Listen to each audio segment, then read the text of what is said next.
A video film presentation is the easiest teaching method essential in schools and laboratories and prosthetic surgeries. The spatula method not only shortens the time of porcelain preparation by 40%, but it also increases the condensation of porcelain.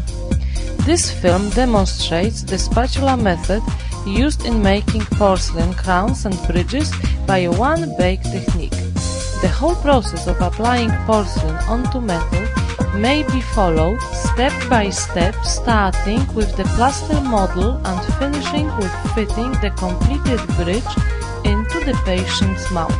The technique shown on the video film has been tested and its high quality has been acclaimed by many satisfied patients, both in the USA and Poland.